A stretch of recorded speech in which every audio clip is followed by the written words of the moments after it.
Salut les devins, c'est Saikyo. Il est l'heure pour moi de vous proposer ma review bilan de l'épisode 74 de Dragon Ball Super. Celui-ci a tout simplement repris là où l'épisode 73 s'était arrêté.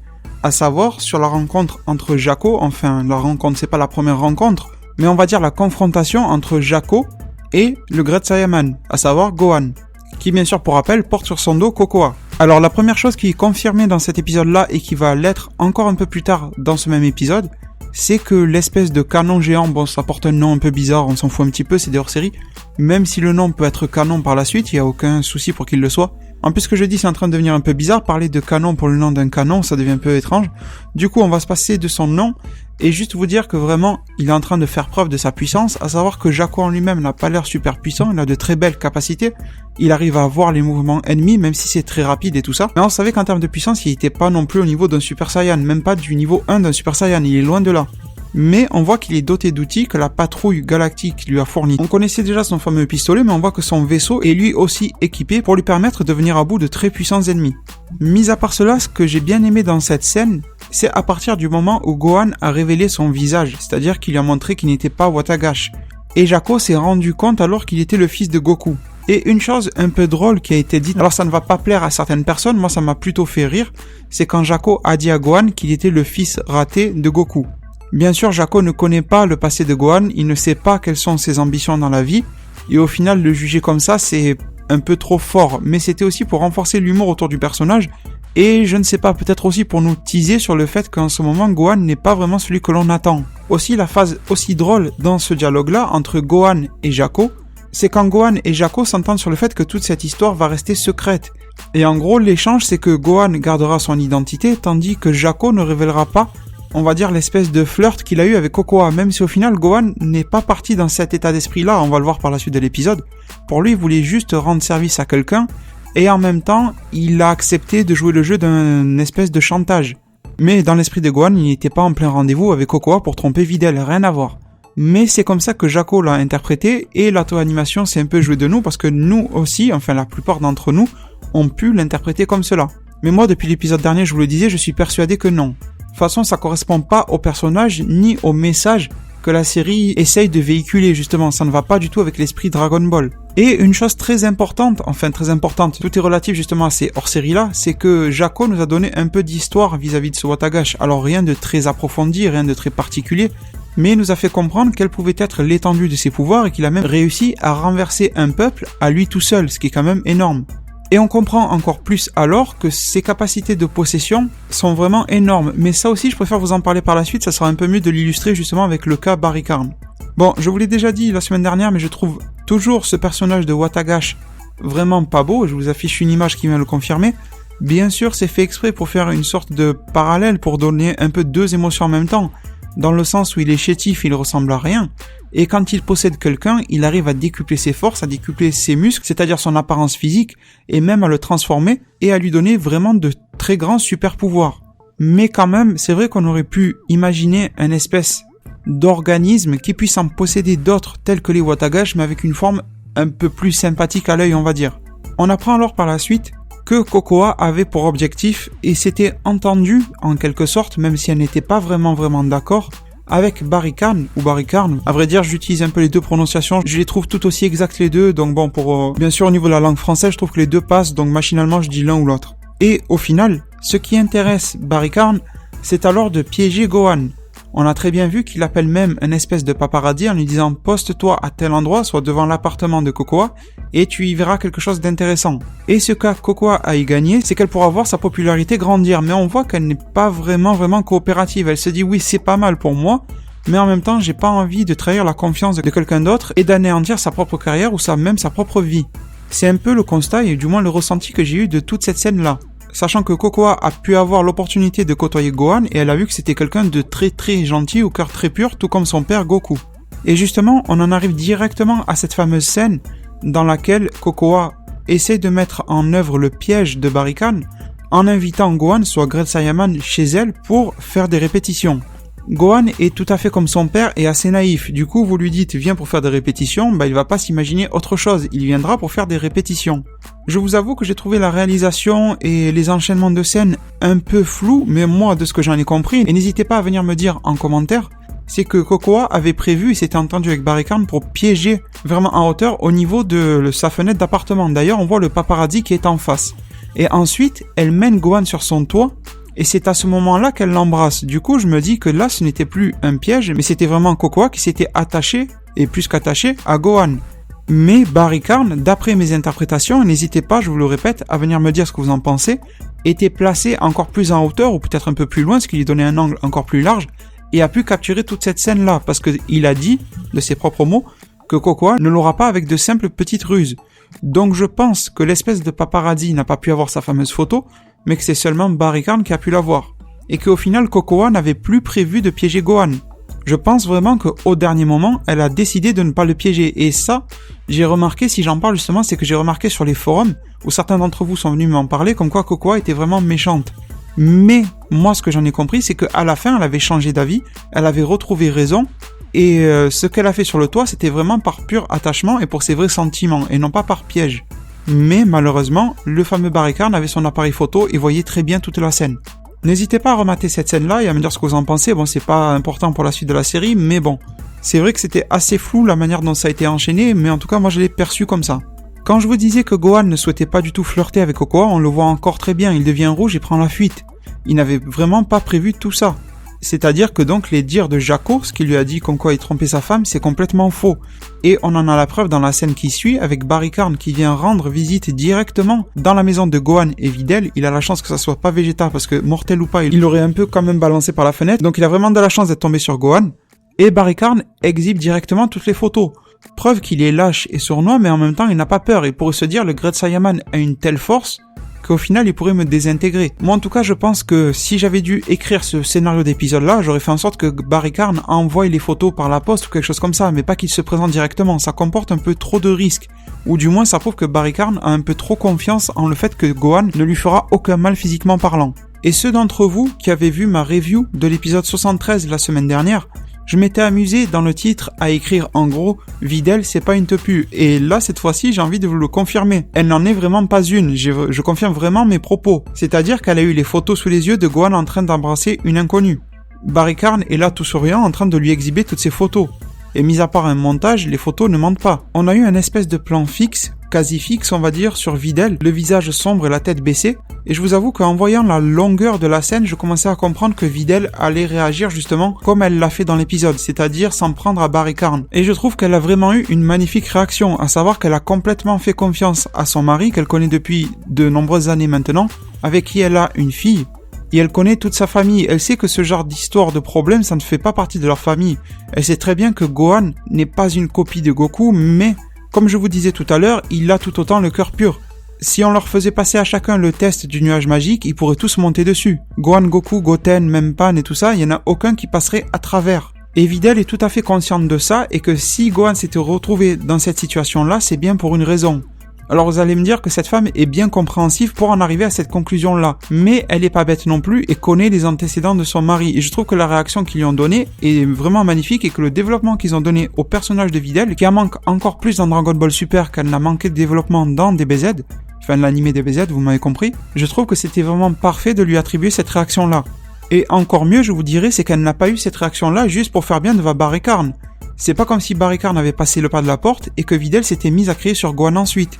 Au contraire, elle lui fait confiance à 100%, il n'a même pas eu besoin de s'expliquer, elle a compris que Gohan a été piégé. Et du coup, il y a Barry-Karn qui voit ses émotions à lui-même être encore plus augmentées, ses émotions de haine, ses émotions de violence, sa rancune et aussi toute cette situation de rejet, c'est-à-dire que Gohan, bon, ne l'a pas tapé ou quoi que ce soit, mais il l'a vite immobilisé. Bon, il a un peu serré, ça a dû lui faire un peu mal, mais Gohan a vite maîtrisé sa propre force pour ne pas faire de mal à Barry-Karn, qui est tout à fait immortel, qui n'a aucune force, qui perdrait même contre Mister Satan, je suis sûr. Du coup, on est un peu justement, et ça c'est quelque chose qui va se développer tout au long de l'épisode, dans un cadre typique, j'ai envie de vous dire, du scénario d'un comics. C'est-à-dire que l'on a un méchant qui se fait rejeter, qui avait déjà une part de haine au préalable et qui a été encore plus envenimé et renforcé par ce fameux rejet, et qui va tomber nez à nez avec un nouveau pouvoir. Et ce nouveau pouvoir, ça va être la possession qui va être réalisée par Watagash. On a très bien vu en épisode 73 que ça pouvait donner sur un être un peu lambda, un peu mauvais mais sans plus. Alors imaginez sur un Barry-Karn en pleine crise de colère. Et justement, la fameuse scène de calme au répit avec Pan qui dort, et d'ailleurs j'ai bien aimé cette phase-là. Vous voyez, pas besoin justement d'avoir une Pan qui fait beaucoup de bêtises et tout ça, pour que Pan soit très bien mise en valeur. Le simple fait de voir ses parents la regarder en train de dormir, j'ai beaucoup aimé. Je sais pas vous, peut-être que vous ça vous a rien fait, moi j'ai beaucoup aimé. Et cette courte scène a été alors perturbée par l'arrivée de Barry Karn, qui s'en est pris directement en pétant le mur, il a fait une entrée plus que fracassante, et a pété en même temps que le mur la gueule à Gohan. C'est vraiment le cas de le dire. Il a mis un énorme coup de poing à Gohan, et on se rend compte alors de la puissance que détient Watagash. C'est-à-dire qu'il n'a pas vraiment été expliqué si Watagash donnait le même power-up à tout le monde, mais on se doute que ce power-up est lié à la dose de haine et de rancœur qui est dans une personne. Et que du coup, la haine et tous les mauvais sentiments étaient en pleine ébullition chez Barry Karn à ce moment-là. Je dis bien à ce moment-là, parce que Barry Karn n'est pas forcément quelqu'un d'ultra mauvais en temps normal, mais là, à ce moment-là, il était en pleine crise de colère. Et Watagash a pu exploiter pleinement cette faille-là. Et il a laissé Gohan complètement sur le sol, qui a perdu complètement connaissance. Et vous vous rendez compte, j'espère du coup qu'il a dû recevoir, parce que tout cela reste que du hors-série. Mais le dernier coup, entre guillemets, que s'est pris Gohan, c'était dans l'épisode sur le baseball, avec le fameux match de baseball contre l'équipe de Champa. Et c'était Goku qui avait envoyé une balle de baseball en mode Super Saiyajin Blue sur Gohan. Et Gohan en est ressorti sans aucune égratignure.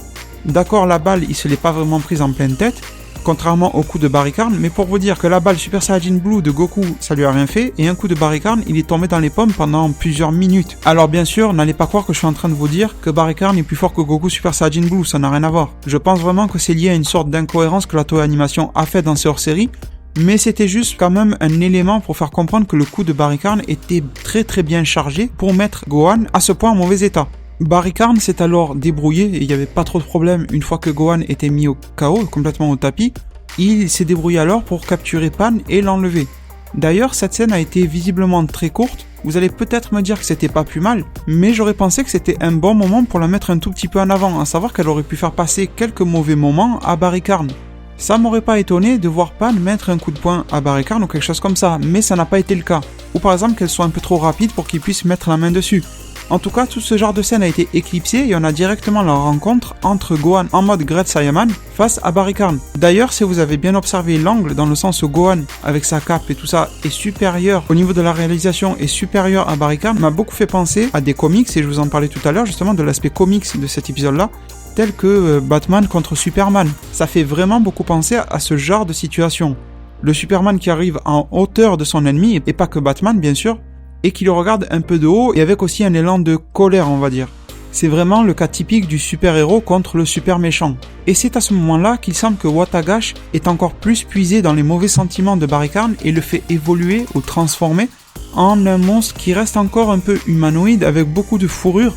C'est vrai que c'est un peu similaire à du Super Saiyajin 4, vraiment de loin, mais c'est un peu le même principe, la fourrure autour et le torse qui est sans fourrure. C'est un peu le même style, on va dire, même si la tête n'a rien à voir. Et les échanges de coups étaient vraiment plutôt pas mal. Je sais pas ce que vous avez pensé d'épisode 73, moi je l'avais trouvé pas mal mais pas non plus super, mais cet épisode 74 m'a pas régalé on va dire, mais il était vraiment bien à voir, il m'a fait passer de très bons moments, en tout cas pour du hors-série bien sûr. Et du coup comme je disais, les échanges de coups étaient assez spectaculaires, rien de fou par rapport à ce qui s'est fait déjà dans la série, mais c'était très beau à voir, il y avait de très beaux effets qui faisaient comprendre l'intensité des différents impacts, notamment par exemple les coups de pied de Gohan. Il y a aussi un abonné qui m'avait dit en commentaire, et malheureusement je me rappelle plus de ton nom, mais n'hésite pas à laisser un petit commentaire si tu te reconnais là-dedans, et il m'avait dit « Verra-t-on Videl voler à nouveau dans Dragon Ball Super ?» Alors ça a été très rapide, mais on a vu Videl voler. Elle était en bas de la tour, et elle s'est retrouvée en haut pour aller chercher Pan en volant. Bien sûr ça ne veut pas dire le retour de Videl ou je sais pas quoi, Videl contre Broly comme ça a été dans un film. On va pas s'enflammer, ça veut rien dire, mais c'était cool à voir. Et une petite mention en vous parlant de cette fameuse tour, c'est que c'est un easter egg en fait, c'est un clin d'œil à la tour, enfin pas à la tour mais au bâtiment de Fuji TV, la chaîne de télé japonaise sur laquelle est diffusé Dragon Ball Super chaque semaine. Ils ont reproduit ce bâtiment-là dans la série, histoire de rendre un peu plus réel, concret, un peu plus amusant aussi pour les japonais qui ont l'habitude de passer devant. Ce fameux bâtiment de Fuji TV, du coup ça fait vraiment une bataille un peu dans le monde réel d'un super monstre contre un super héros. Ceux qui vivent là-bas, ceux qui sont déjà passés devant en vacances ou je ne sais pas quoi, ça rappelle quelque chose. Et je trouve que c'est pas plus mal et ça fait quelque chose de sympa au moins dans un épisode hors série. Et après ces petits échanges de coups, on voit alors Watagash qui fait encore évoluer Barry Karn. Un peu à la manière dont Aizen pouvait évoluer grâce au Hogyoku et changer de forme. Aizen bien sûr dans Bleach, pour ceux qui connaissent, je pense que vous êtes pas mal à connaître. Et à vrai dire, c'est vrai que ces fameuses transformations de Barry-Karn n'étaient pas très jolies et la forme finale l'était encore moins. Et du coup on s'est retrouvé à la fin avec un monstre géant envahissant toute la ville, enfin du moins le quartier, vraiment à hauteur des bâtiments, un peu typique des films de monstres. Je vous en parlais déjà en épisode 73, façon Godzilla qui attaque la ville au Japon, qui attaque Tokyo et tout ça. Après niveau design, le personnage n'était pas terrible. Personnellement, c'est peut-être un avis subjectif, mais j'ai pas trouvé terrible. Mais niveau puissance, il était au rendez-vous. Et d'ailleurs, tout cela a donné l'envie au fameux réalisateur qui, je vous avais dit, ressemblait à George Lucas, producteur-réalisateur de Star Wars, de filmer justement toute cette scène-là et d'en faire un vrai film qui au final ne lui coûtera pas grand-chose en effets spéciaux. Et le combat va reprendre sur les derniers rounds justement entre Barry-Karn ou Watagash, un peu comme vous voulez. Il n'y a pas encore de nom pour cette forme-là. Je sais pas comment il faut l'appeler, Barry-Gash, enfin j'en sais rien. Et justement contre Gohan, toujours en mode Great Saiyaman. Un autre petit easter egg, et c'est pas la première fois que ça apparaît dans Dragon Ball, c'est également l'apparition de la Tokyo Tower. Cette espèce de mini tour Eiffel rouge, on va dire, sur laquelle Gohan s'est posé et qui a été quasiment détruite en entier par Watagash, c'est quelque chose qui existe vraiment dans la vraie vie aussi.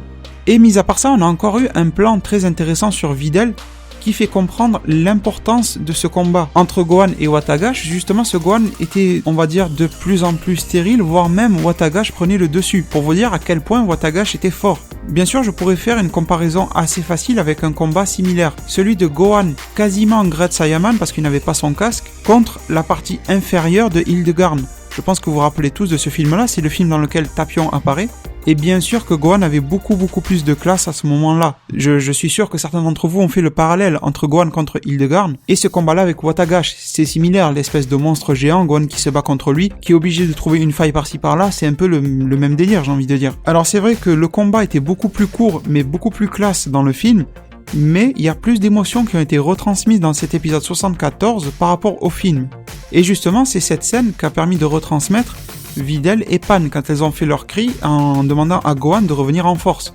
Et c'est ce qu'il a fait dans une magnifique scène encore très similaire, j'ai envie de dire, à des comics. Et c'est déjà le constat qu'on avait fait à l'époque du combat dans Battle of God entre Goku, Super Saiyajin God, la forme rouge, on va dire, du mode divin, contre Beerus. Quand il était KO et qu'il s'est repris en plein dans les cieux et tout ça, ça donnait vraiment une impression de comics. Et là, c'est un peu la même sensation qui est recréée et reproduite. On a Gohan qui est KO, à moitié KO, et qui va retrouver sa force dans les cieux grâce à la force, on va dire un peu morale, que lui transmettent sa femme et sa fille. Et il va revenir en mode Super Saiyan. C'est juste du mode Super Saiyan, on voit très bien l'aura. Bien sûr, on ne voit pas ses cheveux car il porte le casque. Et les scénaristes lui ont volontairement laissé le casque pour ne pas qu'il soit reconnu.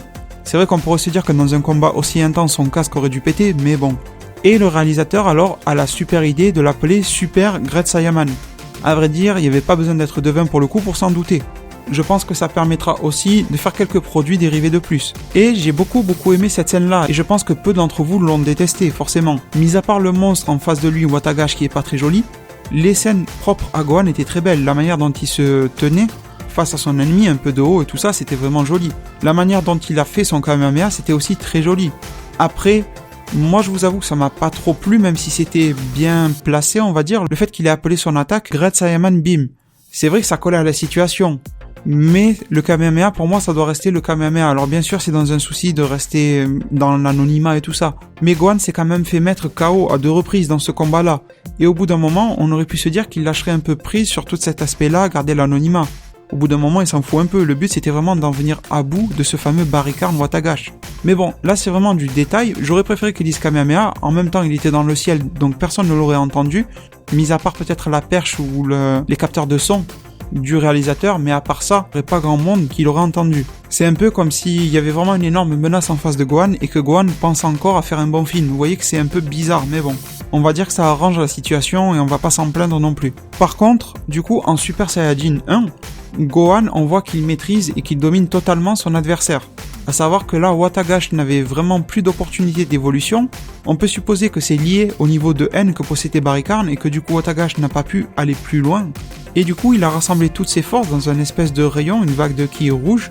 Et Gohan a complètement transpercé et détruit ça, et en même temps, il a foudroyé, on va dire, Barry-Karn. Gohan est re-rentré dans la peau du Great Saiyaman en nous faisant quelques pauses à la fin. Il était très heureux de pouvoir retrouver sa femme et sa fille, et par la même occasion, on n'a pas bien compris comment Barry-Karn a pu retrouver sa forme. Au final, il a interdit Gohan a interdit Jaco de tirer son rayon, parce qu'il risquait de désintégrer Watagash, mais Gohan lui a fait un Kamehameha plutôt de très bon niveau quand même, en mode Super Saiyajin 1, et là ça a juste fait que Barricane et Watagash ont été séparés. Ça manquait un tout petit peu d'explication, mais c'est vrai qu'on peut supposer que le niveau d'énergie qu'avait mis Gohan là-dedans était suffisant pour faire en sorte que Watagash soit extrait du corps de Barricane, tandis que l'attaque de Jaco aurait sûrement désintégré aussi bien Watagash que Barricane. Je pense qu'à vrai dire, faut pas vraiment aller plus loin. Mais en tout cas, tout cela aura permis à ce que le film soit bien meilleur que ce qui était prévu à la base, à savoir Mr. Satan versus Great Saiyaman. Barricane a gagné, on va dire, en gentillesse. Il est un peu plus humble, même si on a vu que ça le titillait un peu de révéler quelques informations, mais Cocoa l'a vite menacé que s'il révélait quoi que ce soit, elle aussi avait des informations compromettantes. Du coup, ça l'a calmé. Et finalement, on a eu droit à la seule apparition de Goku dans cet épisode-là. Au final, le temps d'apparition de Goku entre l'épisode 73 et 74 ne doit même pas dépasser 5 secondes, je pense. Et quelque part, c'est tant mieux, ça nous permettra un peu de souffler justement sur le personnage fort qu'est Goku. Je parle pas de fort en puissance, mais fort en termes de charisme et de ce qu'il peut proposer et de tout ce qu'il reflète justement sur nous. Cet épisode s'est alors conclu avec tout simplement une phase d'humour. C'est le début de l'épisode 73 qui est refait, qui nous est remis de la même manière, exactement pareil.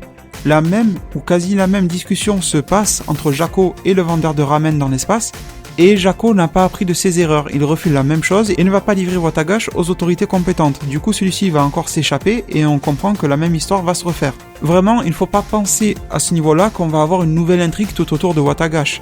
Je suis persuadé qu'on le reverra plus. Il faut juste comprendre que Jaco va aller le chercher encore sur une autre planète, ou qu'une histoire similaire va se produire, mais ça m'étonnerait qu'il retourne sur Terre. Mais c'est tout, c'est vraiment pour l'humour qu'ils ont fait ça, c'est pas pour faire un peu comme une fin de film dans laquelle on vous tease qu'il va y avoir une suite. Là, il va pas y avoir de suite autour de Watagash, ce serait trop ridicule. D'ailleurs, on peut se dire que vu les capacités de progression qu'il a eu sur Barricane, on aurait pu imaginer qu'il fasse quelque chose de vraiment énorme à l'époque de Vegeta dans l'arc Majin Buu quand il s'est laissé posséder par Babidi. J'ai l'impression que Watagash aurait pu faire quelque chose d'encore plus puissant que ne l'a fait Babidi. Alors le problème c'est que en le faisant évoluer, à savoir Vegeta, il l'aurait sûrement transformé en monstre géant, pas très beau, et un peu lourd en termes de déplacement. Et ça c'est l'inconvénient des gros ennemis. C'est pour ça que j'aime pas les gros ennemis, parce qu'ils sont très mous. Mais en termes de puissance brute, j'ai l'impression que ce Watagash, si la personne est assez méchante on va dire, ou assez de mauvais sentiments, peut l'amplifier encore plus qu'un Babidi ou même qu'un Baby à l'époque de DBGT.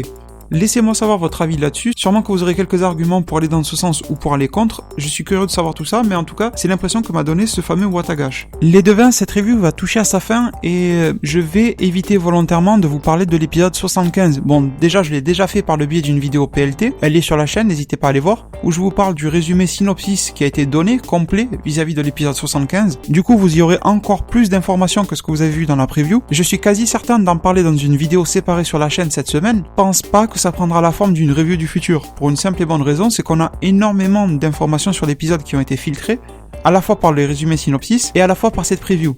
Mais du coup, je me dis que ça serait vraiment la très bonne opportunité pour lancer, je vous en avais déjà parlé il y a quelques semaines, une vidéo d'analyse de preview. Je pense que là, ça pourrait faire l'affaire. Parce que même si on en sait beaucoup sur cet épisode-là, il y a quand même quelques petits trucs que j'aimerais bien analyser avec vous, donc je pense que ça prendra ce format-là pour discuter de l'épisode 75 ensemble. Les devins, je vous remercie et je vous laisse alors sur ces mots. Prenez soin de votre futur. Le meilleur moyen d'y arriver, c'est de vous abonner à ma chaîne, de la partager, la liker et la commenter un maximum de fois pour que notre communauté puisse se développer le plus possible sur YouTube. A plus pour de prochains arts divinatoires.